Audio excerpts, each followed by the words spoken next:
बिहार के मुख्यमंत्री नीतीश कुमार कहते हैं कि बिहार समंदर के पास नहीं है, इस वजह से यहाँ फैक्ट्रीज नहीं आती। लेकिन अगर ऐसा होता तो हरियाणा और पंजाब जैसे राज्य भी फिर बिहार की तरह ही होते। तो असल मामला क्या है और क्यों कंपनियों को बिहार पसंद नहीं है, जानेंगे हम आज की इस वीडियो में। तो अंत तक बने रहिएगा हमारे साथ। लेकिन वीडियो शुरू होने से पहले अगर आप चैनल पर नए हैं, आपने अभी तक चैनल को सब्सक्राइब नहीं किया है, तो चैनल को सब्सक्राइब करना और बेल आइकन दबाना ना भूलें। बिहार की इस हालत के पीछे कई मुख्य कारण बताए जाते हैं, जिनमें सबसे पहला है बिहार में जमीन की समस्या। कंपनीज के पास बिहार में फैक्ट्री सेटअप करने के लिए जमीन ही नहीं है, और जब भी कोई कंपनी बिहार में जमीन खरीदने की कोशिश करती है तो वो यहाँ के प्रोसेस से इतना तंग आ जाती है कि उन्हें दूसरे राज्य में जाना बेहतर लगता है।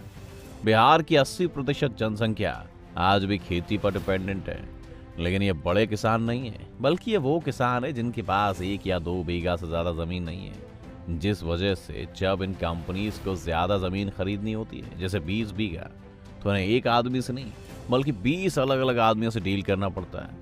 इन लोगों के साथ ये भी समस्या है कि इन जमीनों पर न सिर्फ उनके खेत हैं पर घर भी हैं, जो उन्हें सोचने पर मजबूर कर देता है कि वो जमीन बेचकर आखिर रहेंगे कहाँ। अब एक अजीब समस्या इसलिए भी है क्योंकि ये लोग अपने मन से खेती नहीं कर रहे हैं, इन्हें तो कुछ मुनाफा भी नहीं होता, बल्कि ये लोग खेती इसलिए कर रहे हैं क्योंकि यहाँ इंडस्ट्रीज नहीं है। लेकिन जब इंडस्ट्रीज यहाँ पर जमीन लेने आती हैं तो बात फंस जाती है। ये था पहला कारण। यहाँ इंडस्ट्रीज ना होने के और भी कारण है। Nobel prize winner Abhijit Banerjee ने एक थ्योरी दी है जिसे स्पिल ओवर थ्योरी कहते हैं। इस थ्योरी के मुताबिक जहां पर स्किल्ड लेबर होगा वहां पर इंडस्ट्रीज आएंगी, जहां पर इंडस्ट्रीज आएंगी वहां आर्थिक विकास होगा। अब आप बैंगलोर को देखें तो ये देश का आईटी हब सिर्फ इसलिए बना है क्योंकि यहाँ पर सॉफ्टवेयर इंजीनियर्स ढूंढना बहुत आसान है, जिस वजह से कंपनीज यहाँ सेटल होती हैं। फिर उन्हें कंपनीज से निकले कुछ लोग यहाँ पर अपने खुद के बिजनेस और स्टार्टअप सेटअप करते हैं, जिससे और भी लोग बैंगलोर की तरफ अट्रैक्ट होते हैं। अगर हम हरियाणा के गुड़गांव को भी देखें तो यहाँ पर भी कुछ ऐसा ही हुआ। सरकार ने यहाँ पर मारुति को अपना प्लांट लगाने के लिए इनवाइट किया, जिस वजह से यहाँ पर काफी सारे स्किल्ड लेबर्स आए। इन लोगों की तलाश में कई और कंपनीज भी आई और फिर से कंपनीज की तलाश में यहाँ लोग आए, यानी हर कोई एक दूसरे को सपोर्ट कर रहा है। अब इतना समझने के बाद आइए बिहार की तरफ लौटते हैं, जहां बाकी राज्यों में सरकारें कंपनीज को खुद इनवाइट करती हैं और साथ ही शुरुआत में उन्हें इंडस्ट्री सेटअप करने के लिए सब्सिडी भी देती हैं। वहीं बिहार सरकार की इमेज कंपनीज के बीच पहले से ही खराब रही है, जिसका एक कारण है यहाँ का इतिहास।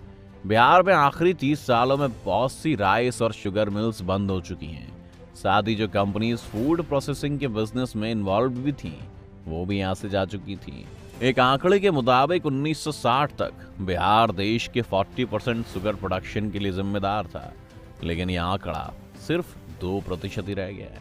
90 के दशक में 2000 राइस मिल्स और 15 शुगर मिल्स को बंद कर दिया गया था। इनमें से ज्यादातर को इसलिए बंद होना पड़ा क्योंकि सरकार ने इनका कंट्रोल अपने हाथ में ले लिया और उसके बाद उन्हें चलाने में असफल रही। इसके अलावा इन कंपनीज को बिहार सरकार की नीयत पर भी काफी शक है। साल 2006 में बिहार के मुख्यमंत्री नीतीश कुमार ने एक नई इंडस्ट्रियल पॉलिसी बनाई थी, जिसमें उन्होंने कहा था कि जो भी इंडस्ट्री उनके यहाँ अपनी फैक्ट्री सेटअप करेगी उन्हें सरकार की तरफ से सब्सिडी दी जाएगी। ये बात 2006 की थी और कई सारी कंपनीज ने तब सरकार पर भरोसा करते हुए अपना पैसा बिहार में डाला था, लेकिन सरकार ने उन्हें धोखा दिया। किसी भी कंपनी को कोई सब्सिडी नहीं मिली और ये मामला कोर्ट तक पहुंचा। करीब 14 साल बाद पटना हाई कोर्ट ने इस मामले में सरकार को दोषी करार दिया और उन्हें कंपनीज को उनके पैसे का भुगतान करने का आदेश भी दे दिया। न सिर्फ बिहार सरकार ने हरकत से अपने पैसे कमाए, लेकिन साथ में इन कंपनीज का भरोसा भी गंवा दिया। इसके अलावा बिहार सरकार ने 2015 में एक नई इंडस्ट्रियल पॉलिसी भी लॉन्च की थी, लेकिन फिर भी कंपनीज को बिहार में लाने में असफल रही, क्योंकि इस पॉलिसी के तहत कंपनीज को सब्सिडी तभी दी जाएगी जब वो अपनी फैक्ट्री वहां लगा लेंगे, और इस बार कोई भी कंपनी धोखा खाने के लिए तैयार नहीं थी। इस सब के अलावा बिहार में कुछ बुनियादी समस्याएं भी हैं जो बिजनेस ओनर्स को बिहार से दूर रखती हैं।